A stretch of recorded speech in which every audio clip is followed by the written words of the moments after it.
Hey, Nick. Hey, Chase. It's that time again. What time is it? Time for Fuck This Place!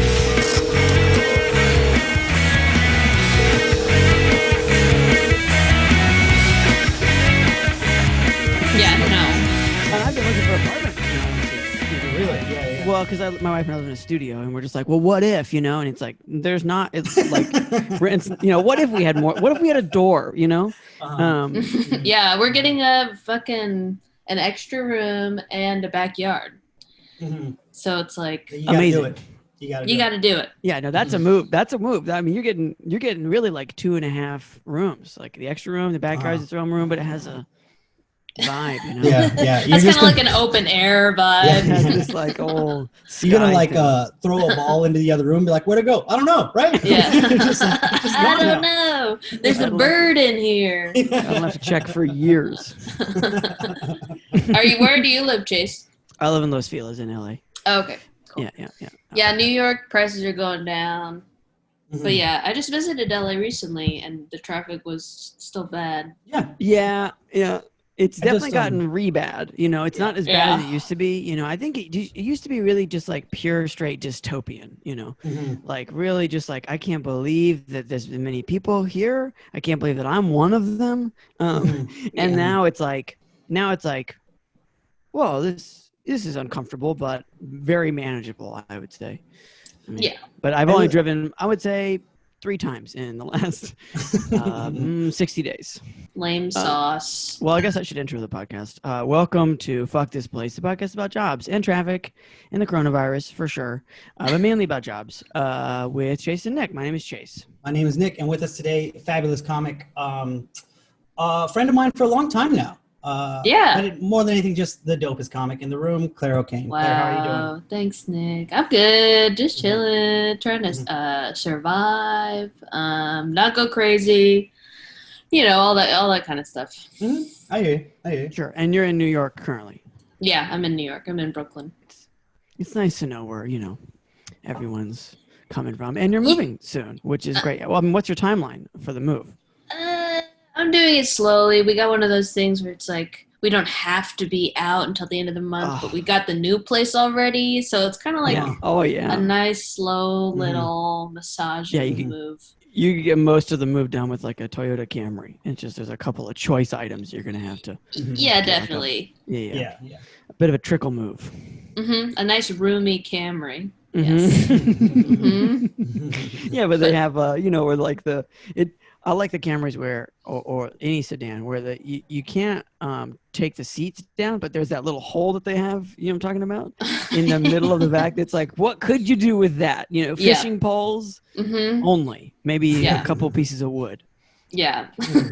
My favorite. The fishing pole hole. It's one of my favorite like unnecessary ads too. I see him talk about that in those Camry commercials. Yeah, the fishing pole hole. Yeah. The top features. I was just trying to think of something that like you don't actually want it to be heavy. Like a fishing pole is light and long, but you couldn't put a ladder in there. Yeah. No, it is for a fishing pole. Yeah. Yeah, how in all those car commercials they just feature like young, hot, grizzly old men, fishermen. Absolutely. And like the bumpers have like, Make America Great Again. Yeah. And women they're just like, I want to buy that car. Yeah. Women love me, fish fear me. Yeah. Very common for Camry drivers. Yeah. We're just moving a few blocks down in Brooklyn, Common uses for the fishing pole hole. Claire, our first segment on every podcast is actually a segment we like to call "Fuck This Place?" ? Where actually we decide if we would work at jobs or not. So we looked up some Craigslist posts from where you're originally from, San Jose. And we're gonna see if we would work in these places or not. So what I'm gonna do, I'm gonna read the title to 3, just like you're browsing Craigslist. You're gonna pick the one we don't click on, and then we're gonna look at the other 2. Okay. So here are the titles. First title is Actors Needed for Internal HR Video. Okay. Title number 2 is Homeschool Teachers Wanted. And the last one is Yelpers Needed. So which one would you not like to click on? Yelpers Needed, Homeschool Teachers, or Actors Needed for Internal HR Video? I want to say no Yelpers. No Yelpers? Yeah. We know what's going to happen. They're going to ask us to review stuff. We're not going to like it. Yeah. Get out of here. Fuck that place. So I'm going to share my screen, and I say we take a look at, let's look at homeschool teachers wanted first. Okay, great. So again, the title is Homeschool Teachers Wanted. It's in Los Gatos, so it's not like close enough. Right? Yeah, close enough. And the text begins, no images, just text. And it says, "We are a family with 4 kids and 1 on the way." That's a lot of kids. You could say too many if you wanted to. And I don't think you would be really casting too much judgment on these people, especially during a pandemic. I'm not saying you can't have a kid during a pandemic. It just, again. I'm getting religious vibes, right? I'm getting religious vibes. Maybe at the minimum, heavy planners, a lot of spreadsheets. Yeah. I hope. Anyway, so we have an 8-year-old boy, 7-year-old girl, 5-year-old girl entering kindergarten, and 4-year-old boy. Good. Okay. Then it says we are looking to hire. Thank you. Thank you. We're looking to hire 2 full-time teachers. 2. Our school provide our school. Our school. Wow. Seems like it's actually my school if I'm the teacher. But anyway, we'll provide curriculum, but teacher is welcome to supplement with relevant supportive materials. Okay, so books about how Jesus was white. Yeah, supplement. For sure. Relevant materials like white Jesus. Interesting so far. It seems like they're really retaining control, which again, I'm not given the religious vibes we're getting so far. Interesting, that it's like they're in charge of the school, but are we substitutes? Anyway, don't know. The ideal candidate is warm, energetic, and playful, holds a college degree with a focus on early education, and has classroom teaching experience with young kids and lots of childcare experience. Okay. I know there's more ad to get through here, but there's my thesis, I think, for this entire post is going to be that not that they really want you to do teaching, but they're in charge because they have a school, quote unquote, that they're providing the curriculum for, and then what they want you to do is just deal with their other children who are, just like do the poopy stuff. I don't know if the 4-year-old's still a poopy stuff kid, but you know what I mean. For sure. Our ideal candidate is warm, patient, caring, and empathetic, creative, and can think out of the box to engage the kids in learning activities, responsible and reliable, energetic and fun, shared values in social distancing restrictions, and comfortable with outdoor activities and able to integrate them into the curriculum. That's interesting. I feel like that throws like a bit of you're messing things up a little bit there, because I would assume like you guys in that very religious family, but also oh, you know what? Never mind. I'm taking back what I said, because they probably mean that you don't give a fuck about social distancing. That's what I'm thinking too. Yeah, it just falls under the values. Because they added the word restrictions, which ew, we hate that word. Yeah. So if we're sharing values in what we hate, I think that's what you mean. Yeah, if I read that sentence without the context of this ad, I would think, I personally would like shared values and social distancing restrictions. I would like that with people. I would say this podcast, we are sharing our values right now with social distancing restrictions. However, given the rest of this, I think you're right that these people think that this is dumb. And yeah. This is like at the party when someone wants to do cocaine and they say, "Do you like to party?"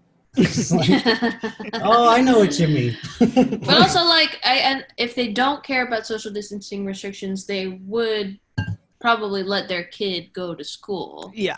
But maybe this is more about the instilling the whatever values. The Scientologist values into these kids and keeping them separate from normies. I also think that if we are right and these are people who don't care about social distancing, they don't even want their kids to go to a school where that's being fed to them. Because they got to go to school and they got to be social distancing. They're like, no, we're not teaching. We want our kids coughing in each other's mouths all day long. We want you here coughing in their mouth too. Yeah. Okay, well, the ad continues. Requirements/qualifications. Bachelor's degree required. Some focus on early childhood education. teaching or tutoring experience and childcare experience with 4 to 8-year-olds. This is a given. Ability to keep a group of young children focused and engaged. Again, I'm going to finish the post. Work location. We have a playroom that we have converted to a schoolroom, as well as an Airstream trailer. Wow. With heating and cooling and restroom. Okay, Rich. Yeah, to be used for one-on-one work. Or do you think this is a thing where they're like, well, use your imagination, and it's just one shitty room? The Airstream trailer is just like a bunch of tinfoil they put up on one side of a wall. That could be. The cooling system is a window. Yeah.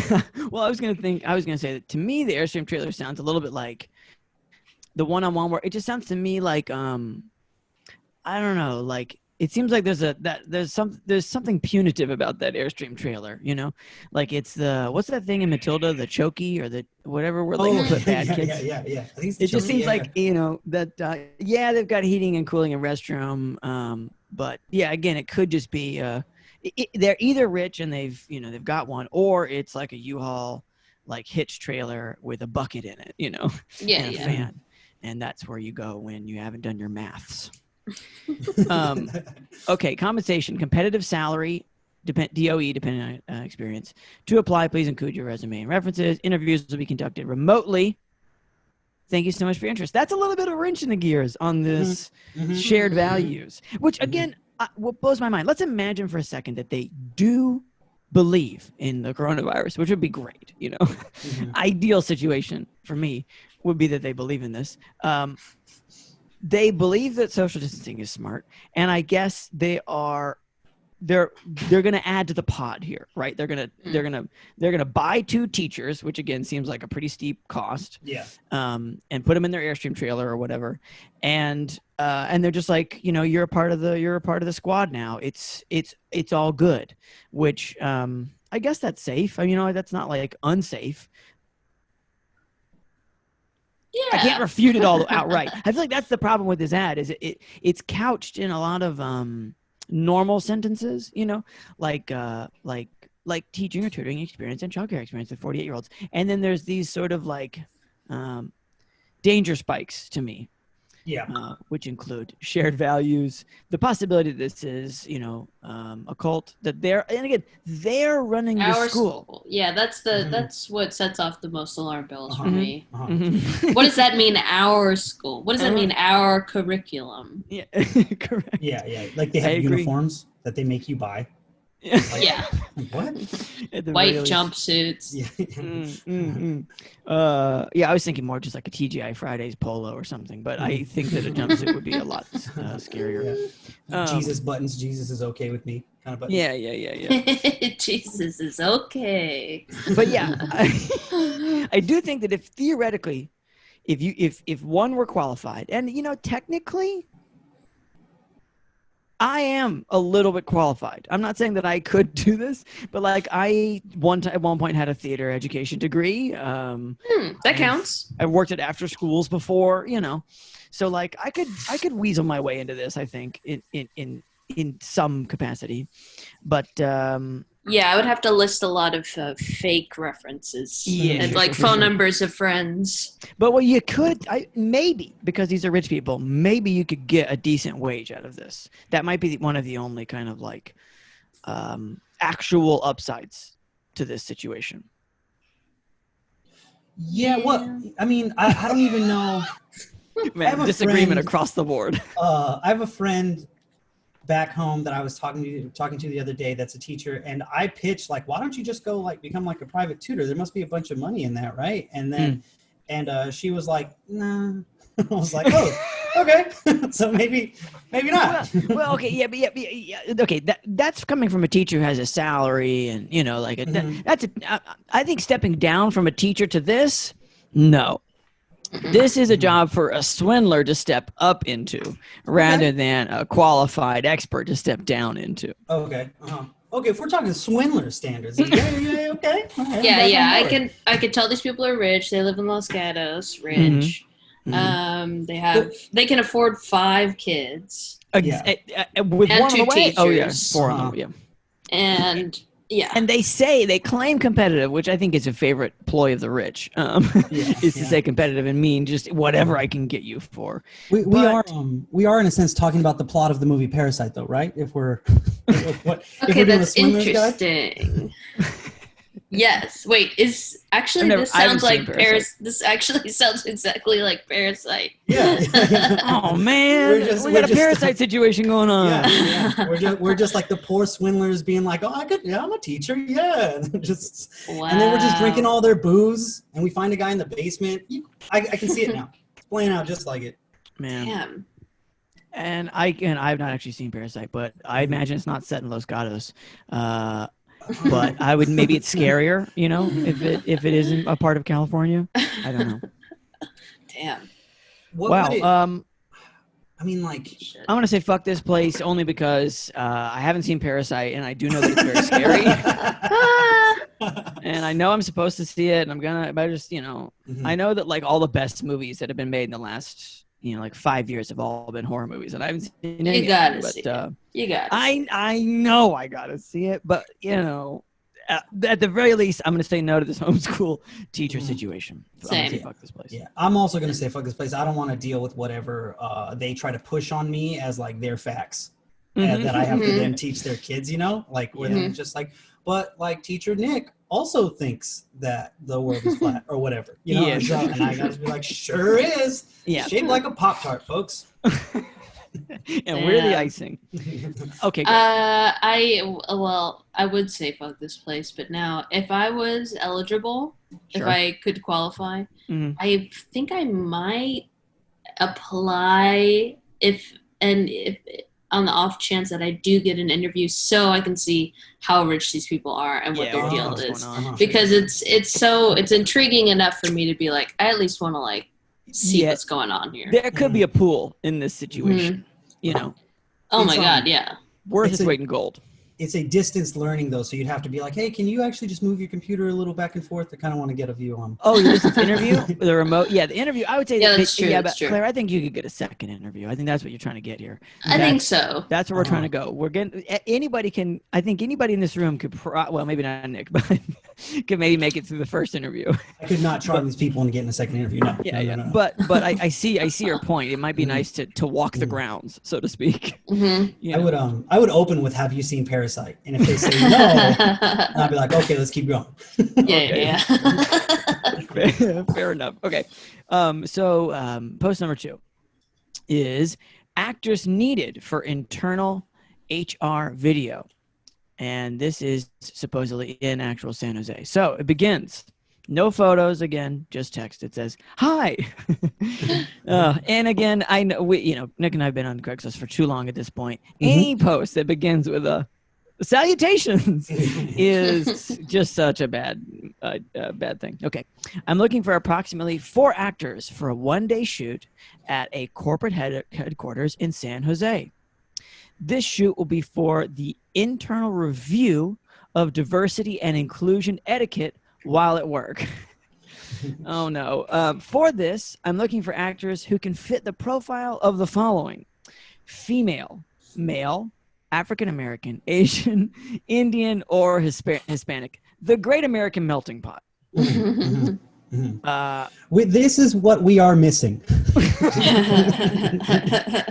Well, I mean, or you do have people that fit the bill at the company, but you really don't want to ask them to be subjected. Like, if you're doing a training video, you're gonna have to say and do bad stuff to these people, and I would think you don't want to subject. Yeah, you definitely don't want to subject your own employees to it. Yeah, that's a great point. Yeah, especially if they can't act. It's like get out. Yeah. If you can't yes and me on this one, I'm gonna need to call in some professional help. Okay, there's one more paragraph. It says, I'm offering $200 per person for 6 hours time, including lunch. Does that mean lunch provided? Does that mean lunch time? Don't know. I think they'll hook you up. This is also just based on being an extra in videos like this. This is a good rate. It's a good rate. It's a good rate for maybe a bad thing. We don't know. Sure. The date is undetermined at this point. Sure. But will take place sometime in the next 2 weeks. Okay, so pretty soon. I'd say it's pretty determined then. Like, I mean, yeah. Anyway, I will update anyone ASAP when I know the final date. It will be on a weekday for sure. Mm-hmm. Please send a nice picture of you and any relevant acting experience. Thank you! ! That's it.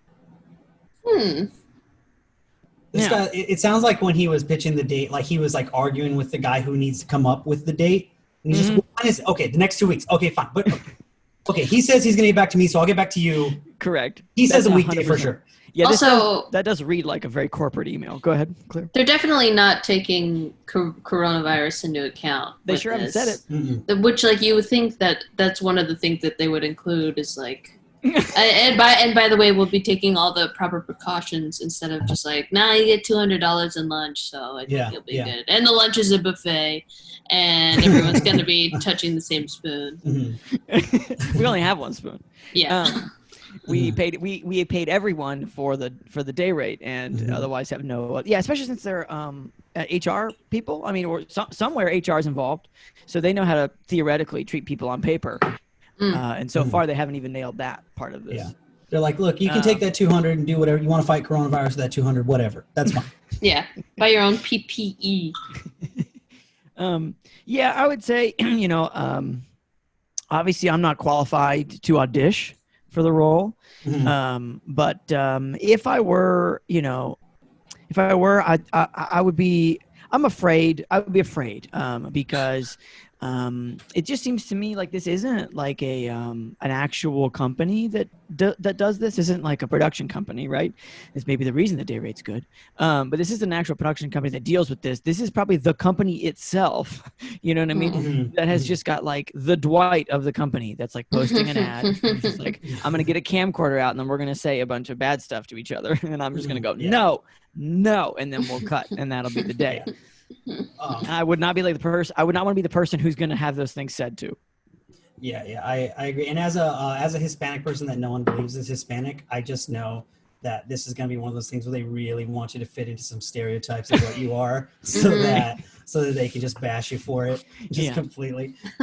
Yeah, for sure. Talk about why it's not okay to talk about the smell coming from the break room and what kind of food that means, stuff like that. We're like, oh fuck. Yeah. I mean, again, not that I need a professional to get $200 for 6 hours of work, but I am curious what the lunch means. I know that maybe they are going to provide lunch, but like, are we talking Jimmy John's here? Or Great are we question. talking? I was thinking definitely sandwich, but to Claire's point, I was thinking it might even just be a loaf of bread, different types of meat, and you just assemble your sandwich yourself, so you're continually going into that same loaf of bread. Yeah, and the deli meat, like, it's not even like from the deli section. It's like the Hormel deli meat where you have to like open it and just like finger it for a really long time before you can eat one slice to lift. You're just like all casual, just like, you're playing female? Yeah, I'm African American. Yeah. Just talking about that. You don't have names. I am or Hispanic. They had a hard time finding one in San Jose, but it's tough. It's tough out there. So I can't even say yes if I wanted to, and if I did really want to say yes, then I would be pretty concerned about who I was. Well, you are male. That is true. Yeah, I guess that's true. They're gonna need guys like me to say all the bad stuff. Yeah, totally. Like in the microwave incident that Nick is in, that they've like given him a very unnecessary hat for. Like I'm gonna be the one who's like, what stinks in here? So, okay. Well, then I definitely don't want to be in this. Like, I don't want to be the guy who's receiving this, but I for sure don't want to be the guy who's pitching this. Yeah. So I'm gonna say, fuck this. Yeah. When Chase walks in and the director's like, oh, perfect. And I'm the guy. Especially if I shave, like I am a really like rock solid guy who didn't mean it sort of racist look. Like that's for sure my vibe. Give me a polo shirt and like I'll sell you a cell phone and in the middle of it say some weird stuff, Yeah. That's my cast. If you're gonna put me in a video like this, that's for sure it. Damn. My I don't know if am I allowed to say if I want to fuck this place? Yeah. I mean, if I fuck this place. I'm gonna say fuck this place because I've done stuff like this before, and having to like make small talk with the other actors just sounds horrific. Especially it's the small talk that really. Either it's like really like a great experience, and we all go out to a bar together afterwards, and they're like that sucked. Or it's just super awkward, and then they're like some people taking it too seriously, and then they're like, people actually do say like offensive things off camera or whatever. Off camera, just into like, can you believe that this is even part of the script? You're like, I absolutely can. Exactly. I would love to not discuss it. Like a white guy would be like, I don't think a black guy would say that. Yeah. Kind of thing, you know? Can't be doing that. Yep. Yeah, exactly. And for those same experiences, because even if it doesn't involve you, you're like, I don't want to be in the room when it happens because now I'm part of the story. Like, and then Nick was there, and I'm like, no, I wasn't there. I don't even put me there. I was trying to read a book the entire time, and we were just sitting down next to each other, not socially distanced. I was trying to assemble a sandwich with my elbows at the time, okay? Yeah, okay, fuck this place. Yeah, I'm out. What's up, everybody? What's going on, guys? Wanted to remind you that you can text the podcast anytime you want. Night or day, whenever the hell you want. It's fine. It's the number is 470-BAD-JOBS. The actual numbers are 470-223-5627. That's the number. So yeah, anytime you want. Like I said, middle of the night, whenever. We don't got jobs right now. Whatever's going on with you is going on with us. I mean, absolutely. Maybe you still have a job and it's like shitty. You can tell us about that. Maybe you don't have a job and it was shitty before. Maybe you're getting one of those weird like temperature forehead checks right now. For sure. You want to pull out your phone and just say, you know what, fuck you guys. I'm going to text 470-BAD-JOBS. 470-223-5627 is the number. That is the number. And you can also call us if you want, but I mean, whatever. It's your choice. That's the point here. Clare O'Kane, what is the first job you ever had?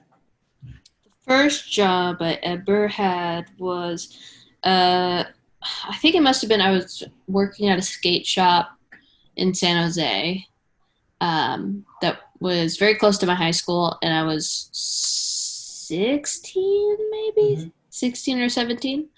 I won't say the name of it because I'm probably going to talk shit about it. Right. But it's a pretty cool job. I mean, from the outside, that's a real like cool, like, you know how like movie characters always have way cooler jobs than you do as a kid, you know. To me, that's like a movie like, oh man, they work at a fucking skate shop. I work at a TCBY, you know. Yeah, I wish I worked at a TCBY, but and I worked there for maybe about a year. The whole time you're saying, man, I wish this was a TCBY. Yeah. Like not enough soft serve up in this bitch. It was such, my first job, and it was a place that I had gone to so often because I grew up skating. And I'd go there all the time. I thought it was so cool, and I thought the owner was so cool. Right. And at some point, I mean, pretty much everyone who worked there was like a hot young Asian girl, which I didn't really think about at the time. Right. And then I thought about it when I was forced to think about it. But and I got the job somehow. I think I was just, like, I had been rejected from Trader Joe's. I had been rejected from the movie theater chain that my dad was co-owner of. Wow. Or that he had stock in or something like that. Like, he started the Camera Cinemas in San Jose. No way. And it with a couple of friends of his, and then he got another job as he got older, but he always had like, yeah, go ahead. Well, so what did they tell you? Did they tell you, like, no, we don't care who your dad is? Or what I don't even think, like, maybe I didn't even put that down. I think he must have, like, tried to contact the guys who were still in charge of it to be like, hey, my daughter's trying to get a job. But I never even got an interview. Wow. And I applied to, like, 2 of the 4 locations. Oh, wow. You really got the boot. And now I'm thinking, like, was I stupid? Because everyone who I saw who worked at these places, I was like, some people I knew were, you know, also high school students. And I'm like, I'm not any more socially awkward or dumb than they are. But I think they just were never hiring, maybe. Sure. I don't believe it. I don't believe it. I applied for Trader Joe's a few times as an adult and got rejected every time. So much so that I must have applied there 3 times, but I got a 4th rejection letter. That I was like, I didn't even fuck you. I didn't apply this. Yeah, you're just dogpiling. But I was told after the fact that it was because I didn't smile when I came in.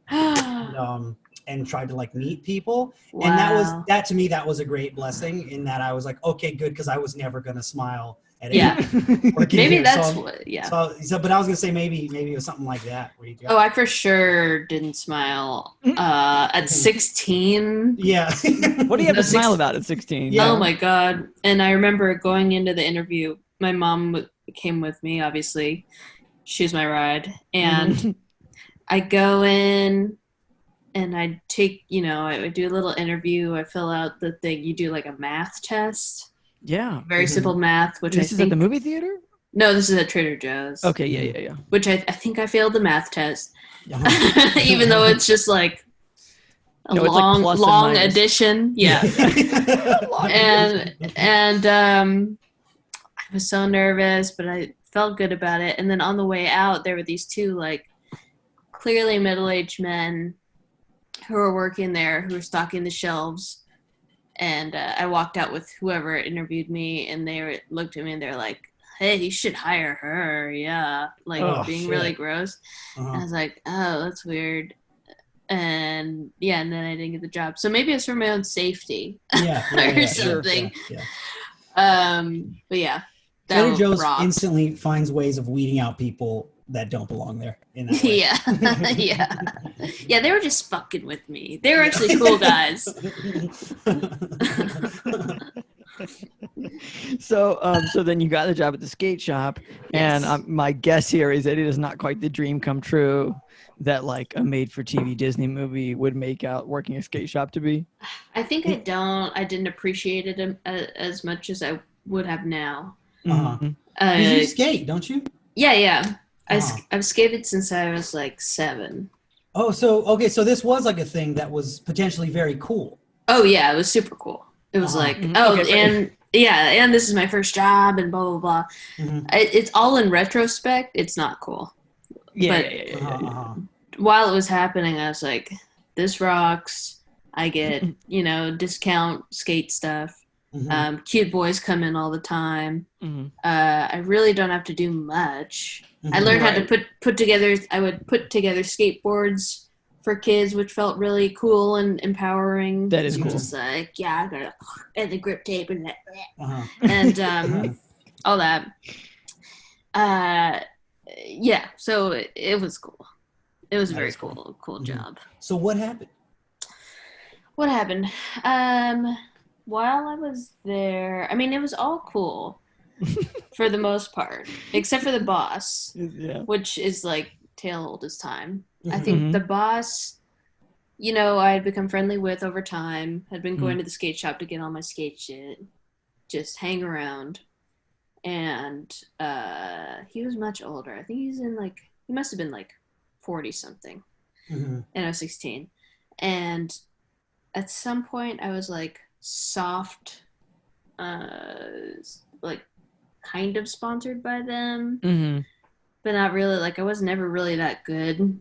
But he gave you some t-shirts and he gave me t-shirts trucks, and and boards and stuff. And he started to get creepy. Nothing ever horrific happened, but he once we were working together, and this couple skated by like a boy and a girl, and they're like holding hands skateboarding on longboards, and it was kind of cute but also lame. Agreed. Yeah, because if you're like cool and punk like I was, you don't do pussy shit like that. But this guy, but also love is real, and that's fine. But also love is real between longboarders. Very special kind of love. Yes, and we looked at this couple. He looked at them and he looked over to me and he's like, "When we date, we can't be like that." Oh fuck! Like, when we date, and I had found, over time I found out like all the other, I think there were 2 other Asian women who worked there, and he had at some point dated both of them. You know what I mean? Oh man! Not at the same time, but yeah. But were they in your age bracket or were they older? They were a little bit older. They were old enough to drink. You know what I mean? I mean, not that that's not much better, but it's also that much better. Yeah, like early 20s. It's exactly 3 years better. Lame. So that was great. That would just left like a weird feeling. Sure. And then I think what happened was just that I had to go to college. I grew up and had moved away. Looking for bigger parks to skate, man. Exactly. Bigger verts. Yes, the big vert in the sky. And so you kind of left sort of amicably, I guess. I mean, because again, you didn't until later realize like, oh right, all that shit was not good. Yeah, on my end, it was amicable. I wonder now how much. Well, I wonder if he ever found out how much I stole from that place, which I may or may not be joking about. Right. But I think. Hypothetically, what would you steal if you stolen? Hypothetically, I could have easily stolen T-shirts and gear. Also, like a lot of kids would come in and steal shit, and like. He would chase them down or whatever. They get on the skateboards and get away. Yeah, exactly. I'd have to chase them down. So yeah, I definitely did not steal anything from that place, even though I knew how easy it was to steal stuff. Naturally. Yeah. Yes, I did steal a lot as a teenager. That was actually my second job. It was stealing. It's a pastime, for some teens. Yes, definitely. And like I would say, to some degree, innocuous pastime. If you're gonna pick one, Yeah.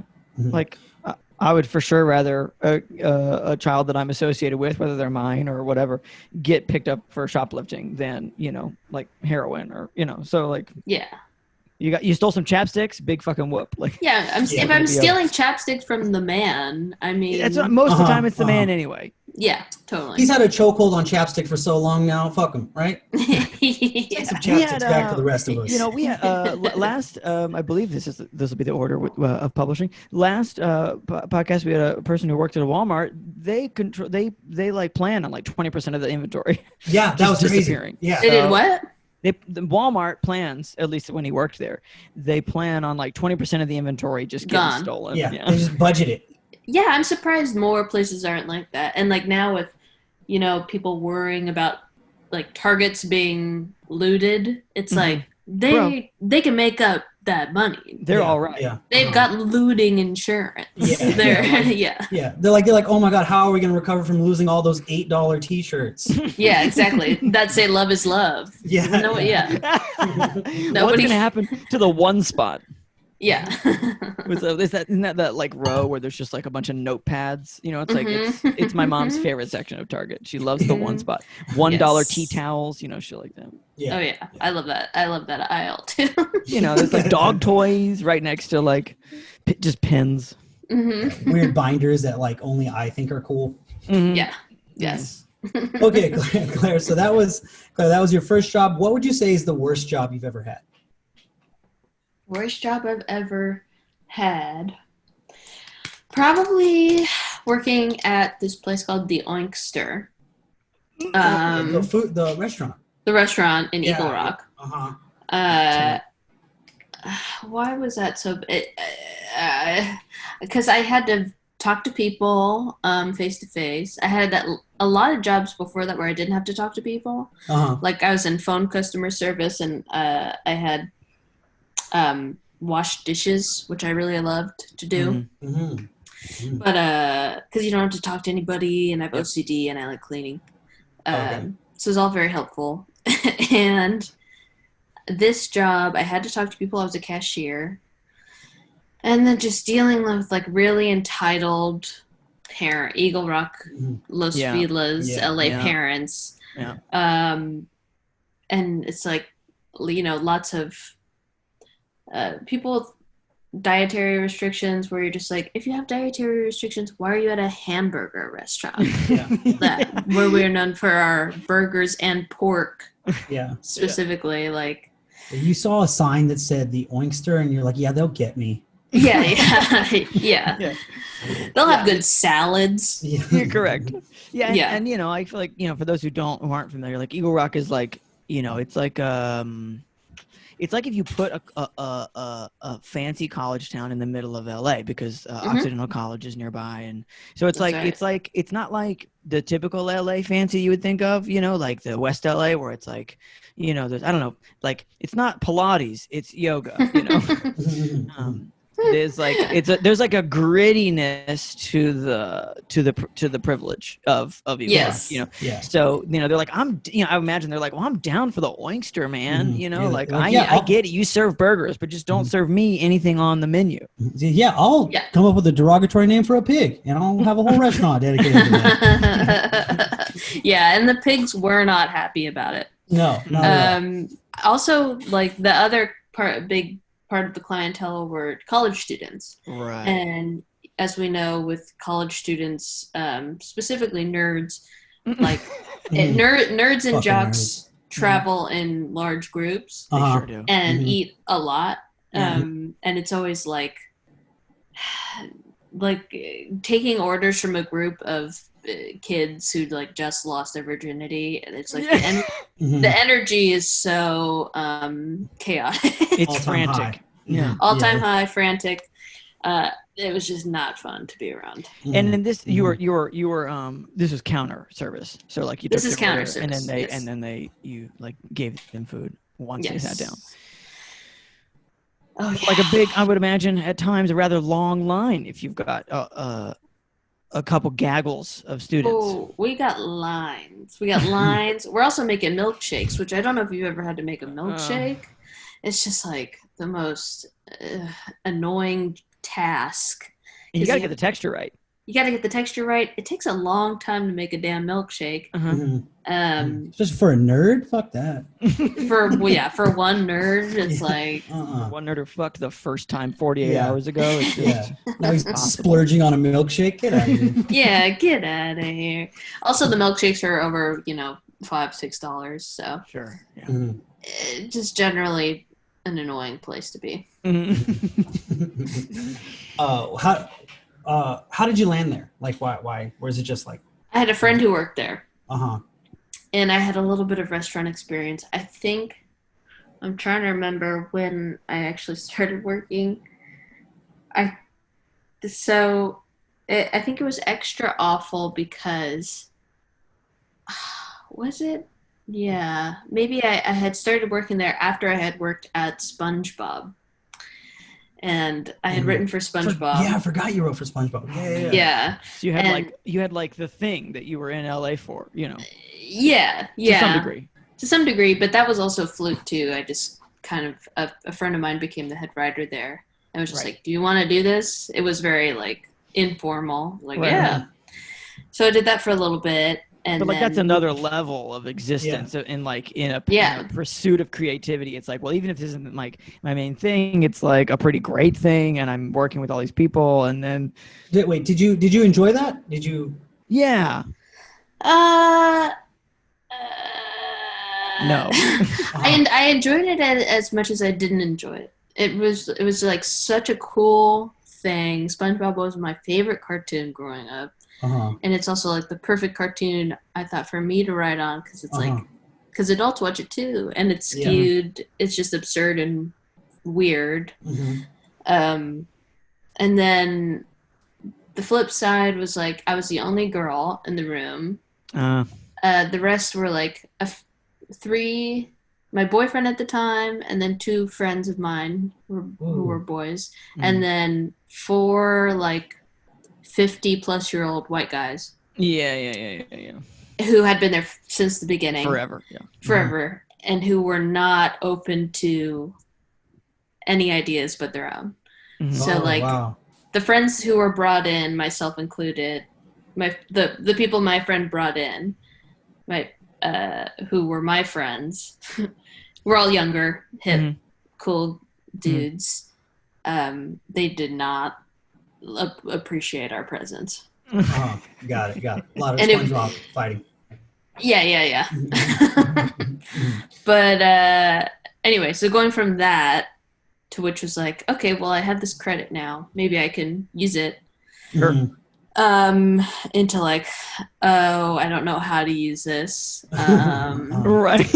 And I went but something, it's like, that's the idea that everybody talks about, of like, well, you get one thing and then it's another thing, Yeah. It's kind of like, you have to like really be on it. You have to, while the ball is rolling, you got to keep next to the ball or whatever. You can't let the ball roll away. Sure can't.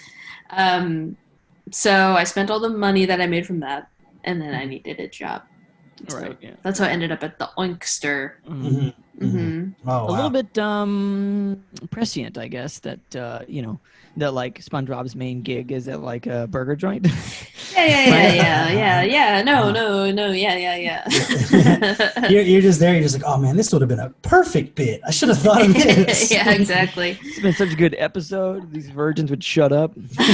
Also, the worst part about something like that is like, you have a big opportunity, you go through that, then you have to go back to, which like, no disrespect to people who work in restaurants. Yeah, but you got to make money. You got to do what you got to do. But then you're going back to something like that where you're like, oh, I thought I'd never have to do this again. Yeah. And then people ask you what you do or what your last job was. And you do, like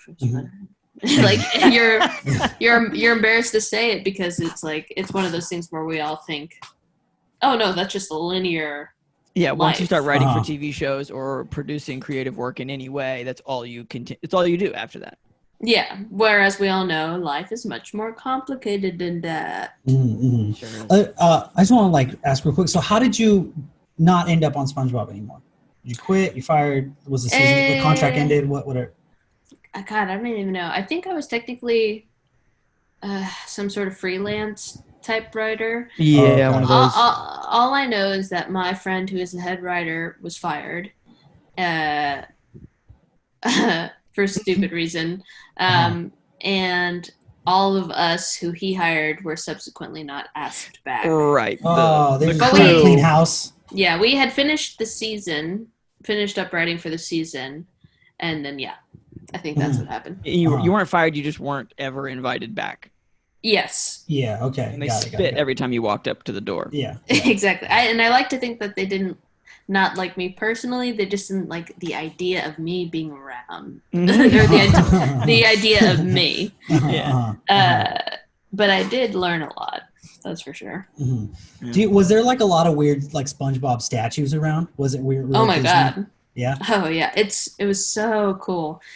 You walk into this office and then there's like a giant Lego SpongeBob and then like a life-size pineapple house. And whoa. Yeah, it's just a really cool place to be. Yeah, but you just work with a bunch of Squidwards. I kind of worked with a bunch of Squidwards. Got it. So that landed you at the Oinkster, and then like this like cool job you had turned into like whittled down into like something cool you say at a party. Yeah, exactly. So then what? So you're there at the Oinkster. How long are you there for? Did you say? I might have missed it. I think I was there for a year. I don't think I've ever stayed at any job for more than a year. Okay. Which is fine. How did you part ways with that? Were you just like, I'm out? I think I said I'm out. I started doing stuff with Viceland. Oh, okay. So Vice started this network. Oh, so you're kind of going like down, but then you're like, oh, go. I mean, like stand-up is going well. Like everything is going well. I just am working at this burger restaurant while all that stuff is happening. It's just a Peter Parker thing. It's kind of like a Peter Parker thing. Yeah, I'm Spider-Man. Yeah, or whatever. Yeah, what else did I think I just was making some money from that or something. I think I also just couldn't take it anymore. Because I had also been told like I had to smile or I had to sound nicer on the phone. One of the managers called me on the phone or called the restaurant and I picked up the phone and I guess I wasn't cheerful enough. And she made sure to make me feel bad about that. And I was like, I'm taking a burger order. It's just nobody cared. Like the fact that I had to care about something that I didn't care. That no one really should care that much about. Like no one should care about. Made me mad. I hate being told what to care about. Oh man, yeah, you're pulling it right from my soul. I feel exactly the same way. Yeah. Like, and I think that like the thing is, I don't necessarily think that there's a problem with wanting your employees to be cheerful when they're on the phone. I think that's all fine. But to me, that's not a situation that gets remedied by scolding someone. You just go, you're not going to be the person who does this. You know, it's just because I've met people that are just naturally cheery. And if I had a restaurant and they were one of my employees, that's where I'd put them. You know, just because it's just like anything else. You don't put someone who's really weak in the back where they have to do all kinds of manual labor and then just be like, you're so stupid. Why don't you just do it better? You know, it's just like it feels. It makes me so mad. But I'm also a person that gets told to smile a lot, so I'm okay. Yeah, exactly. I'm the person who everybody gets mad at for smiling too much. It's not good. Not like the customers, but the other employees are like, God damn, Chase, quit fucking. Like I remember I worked at this goddamn ice cream shop, and this one guy one day he came up to me. He was like, I just don't understand how you don't get mad at everybody all the time. And I'm like, well, I am mad at them, but I just don't show. I don't know what to tell you. Like I just eat shit all day. He's like, how do you not yell at them? And I was like, I don't know how to describe it. And it's the same thing, Nick. It's just like you're either wired to like smile when someone's being dumb at you or not. And there's really not much you can train somebody to change about that. It's just not in the cards. Yeah, hire Smiley McSmilerson if you want one of them, you know? If that's what you want. Yeah. That's what you really want. I've worked with plenty Smile McSmilersons. Yeah. And I respect them all. I'm never going to love them, but I'll respect them all. Yeah. Yeah, Mad you got to get out respect. sometime. Well, Claire, we always make sure to before we end the podcast, we want to ask 3 questions. The first question is, we're kind of dancing around it now, which is when were you done and how did you quit? So we know how you quit. You kind of like, I guess you got the Viceland thing and you were like, you know what, screw this, or did you actually have that locked down? I can't remember. I think I was making enough money doing little side gigs, or I had money saved. Yeah, just enough something. Yeah. Maybe even not like. Yeah. And I just hated it so much. I hated that job so much that I just quit. Sure. Yeah. And there wasn't really any, when were you done as far as like, I would guess that like probably minute 1, you were like, I'm definitely not going to stay here. As soon as I can leave, I will. Yes. And I just didn't buy. The people who worked there were all these really nice young people who were like super hardworking and still in college. And I just felt like I really couldn't relate to them about anything. Yeah, because they think hard work's gonna get you somewhere, and you're like, I got bad news for you. Yeah, I got real bad news. Yeah. But they were all very kind and cool. It's just like I think cleaning the space after work and having to like lug shit around. Yeah, that's what got me. No one's ever had fun cleaning the seat of a chair, Yeah. No. Especially when it does smell like if someone sits on a chair for long enough. Yeah, it smells like it butt. Smell like their ass a little bit. Yeah, just a little bit. Is that ass? They're all like warm. Ass. Yeah. Fuck this place. Yeah. All the chairs smell like ass.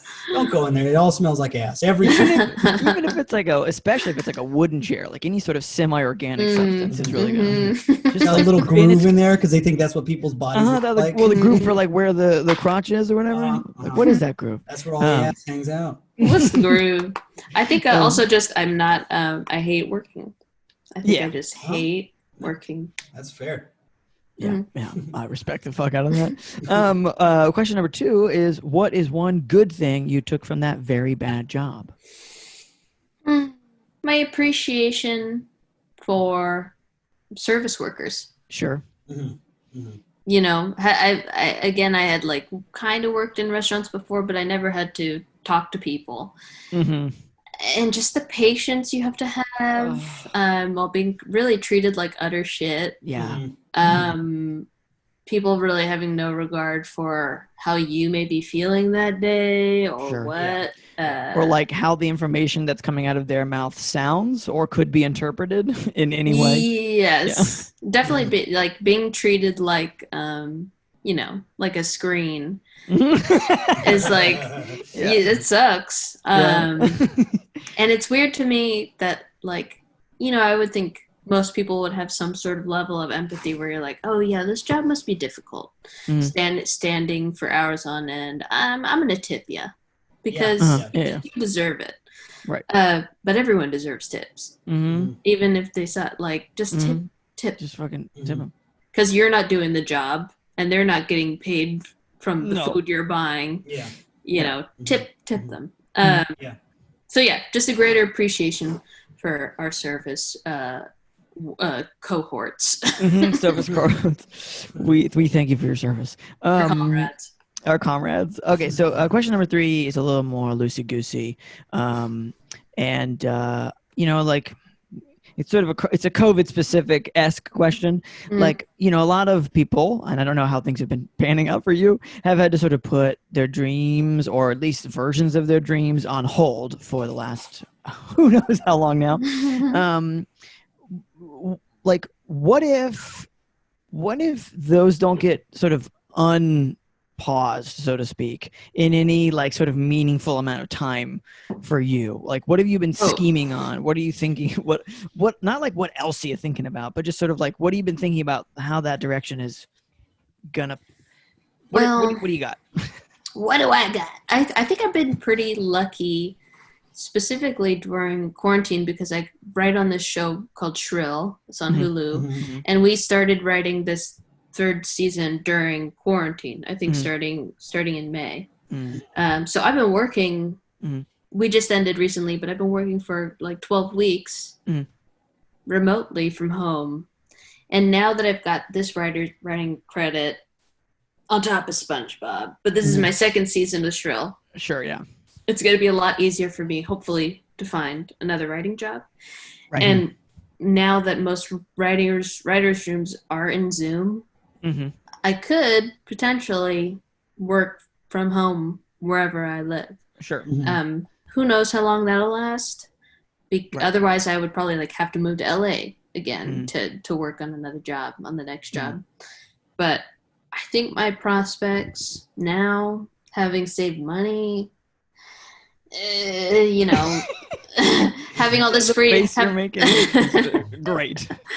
I mean, I'm like truly super lucky, and I've got all this free time to do what I want, which is write more and create the next thing that could potentially lead to the next thing. Level up if I don't get another job or whatever. So everything's working in my favor as long as I use the time correctly and not fall into a pit of my own despair. Sure. Oh, same. Which is easy, super easy to do. Yeah. And it actually sounds really nice. Well, we know what's in the pit of despair. It's sort of like it's got the same spikes on this wall. And But there's like Doritos there. There's like pizzas. It's comfy. It's and then everything else is like unknown. It's reliable. That's for sure. Yeah. That makes sense. I mean, and again, like, I think obviously you are correct that like, writing is probably one of the most remote scalable / in-person doable things. Yeah. To hedge some bets on. Totally. And hopefully, I don't have like a major head injury anytime soon, or like. I like this line of thinking. Yeah. Something wrong with the fingers. Some awful things can happen. I'm sure. I have 10 fingers. One can go. Yeah, you could lose a couple for sure. Yeah. Yeah, but then even then, technology, I can just dictate into my phone. Tight. Well, yeah. I feel very satisfied by these answers, Nick. Good. Agreed. Thank God. Agreed. Great. Well, Claire, thank you so much for joining us. It has been an absolute pleasure. Thanks so much for having me. Where can people find you on the internet if you'd like to be found? You can find me at Baby's First Gun on Twitter, and at Clare Claris Okane on Instagram. Clare is O'Kane. And we'll put those links in the show notes too, so people can just click and show up. ClareOkane.com. Nice. Well, thank you very much, Claire. It's very good to see you and very good to talk. Great to see you again. Bye. Nice to meet you, Chase. And yeah, great meeting you. And fuck this place, I guess. Fuck this place. F it.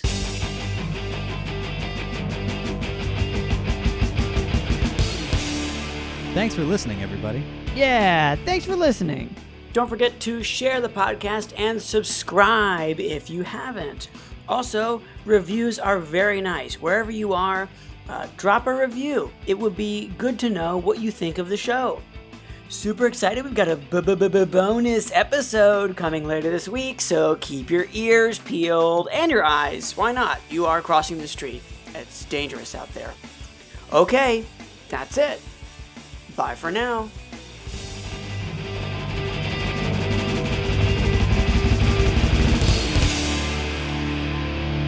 Fuck this place.